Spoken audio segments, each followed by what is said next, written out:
the Second World War, starting to get lung cancer now, and so that lung cancer is going up, but stomach cancer has been going down, and most other types of cancer have been fairly flat.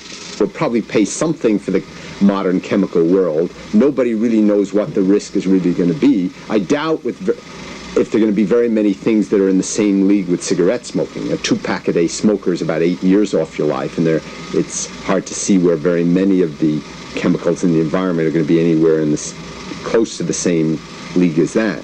But we'll just have to see how it comes. And people are much more aware of it now, so that we have we're starting to get more and more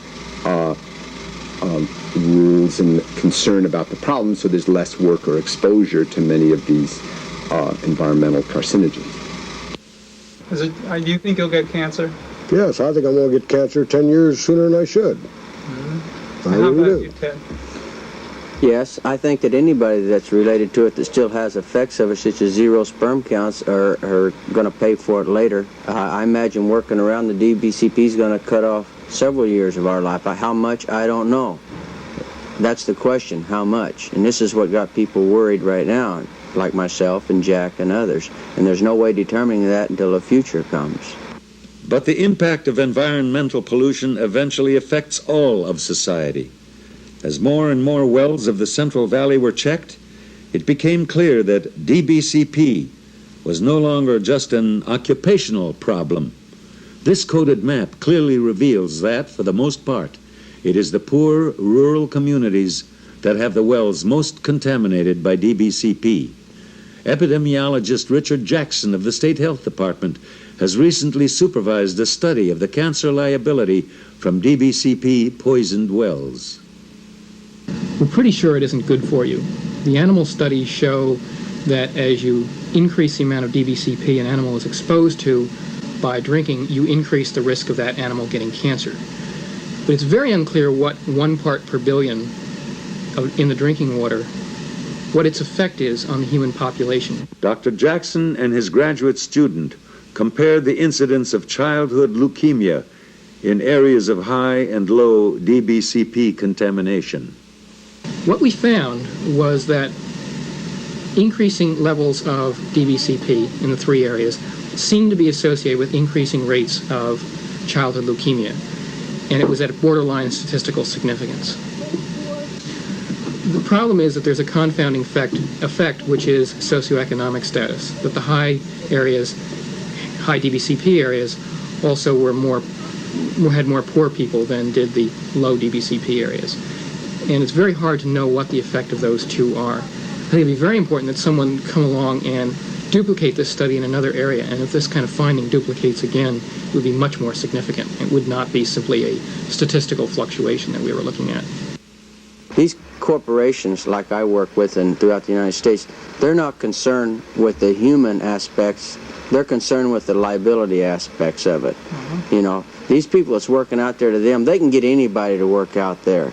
So they're not, as far as the safety of the human body and working with these chemicals, that doesn't bother them. It's the liability factor that bothers them throughout the state. Because you know it's a financial burden on them, because if it wasn't, they would have put a lot of this stuff in a lot before. We was after people to put in stuff. We didn't know anything about DBCP, but we was after them to put in added protection equipment and, special venting systems long before this issue ever came up. And the only thing we would get, it's not economically feasible, Corporations, they really don't care about the human being. The cheapest commodity they got is the human being. It costs a lot of money to buy machinery. Mm-hmm. It really does. What do they care about?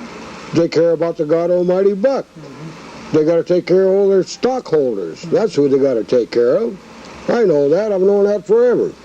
But the issue is not simply black and white. Society also benefited from the use of DBCP. Dr. McHenry thinks of the grower whose yield of grapes is cut 50% without the pesticide. That man out there in that field that is only getting 5 tons to the acre, he still drives down the row just as many times a year, and that means diesel in the tractor. He still uses the same amount of water. If he's putting on 2.5 acre-feet of water each year, he's still putting on 2.5. Even if he gets half as much grapes back, he's still putting on the same amount. if he's got labor moving down through there, if he's got an insecticide to apply, or powder, he's going to apply sulfur for powdery mildew. He puts it on there, whether that vine's putting out half as much or twice as much. The loss then, yeah, the grower assumes some loss, but it's us, it's society that is losing in this deal, because that farmer is in charge of a natural resource, and he's several natural resources, and he's not getting back from them what he could get back from them. So as consumers, we should be very concerned about what it is that he's up against. Dr. Donald Dalston is an entomologist at the University of California, Berkeley. Well, I like to look at this another way. Let's just say quantity versus quality. And the consumer can well be concerned about the quantity of food that's produced and what the grower is producing. But on the other hand, the consumer is also concerned about the quality of life. And the quality of life is certainly affected by the various compounds that the grower is using to supposedly increase yield. On the other hand, we have evidence now that, in fact, we're not necessarily increasing our yields that much by the use of these compounds. In fact, we could probably do without half of the compounds that are used, or in terms of quantity, do with less than what we're using right now and still get the same yield. But what does it mean in terms of yield if, with certain commodities, we're actually taking and dumping them off the market or dumping them into the ocean? We're overproducing. So what does this mean? We have to produce and produce and produce, and yet the consumer has all he or she wants. The production of food, in large part, the problem is a matter of distribution. It's not a matter of production, and we could produce even less and still have enough for all of us. Dr. Lamack Hopkins, a biochemist at a major chemical company, speaks of pesticides in general. There isn't any question in my mind that the risk of using pesticide chemicals have far outweighed any of the risks that might be involved with their use. The health problems that are associated and have been associated with chemicals are very minor when we look at the overall value of what these chemicals have done for man worldwide, not just in this country, but worldwide in the past several years. In the future, I think we can expect the same thing to occur.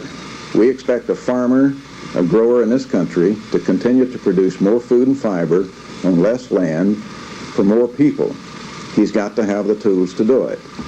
Pesticides are tools that a farmer must use. Now, the risks that we have, of course, are magnified if the product is misused. If it's used according to the label and used when needed and in the amounts it's needed, then the risks are very, very minimal, and that's what we have to maintain. Well, unfortunately, many of our younger patients can't read or don't read. We have Spanish migrant workers who speak no English and read no English. Of even greater concern to me is the heavy exposure, the heavy risk from industrial workers in the chemical industry to the many thousands of new chemicals that are introduced each year, the health effects of which are not even known. And as they become known, may not be widely distributed to health workers such as myself. Dr. Alan Nadler is a physician specializing in rural health care. We also know that dangerous chemicals aren't always confined to just the workplace environment. A classic case in point was in the aniline dye industry years ago. We learned that bladder cancer, that is cancer of the urinary bladder, occurred with very high degrees of frequency in workers in that industry. It also occurred in people living in homes that surrounded that industry, that were somewhat removed from working in direct connection with the aniline dyes. Similarly, DBCP has been found in groundwater many, many miles from its source of application or production, exposing people or putting them at risk when they've had absolutely nothing to gain from it. No wages and no benefit from its application.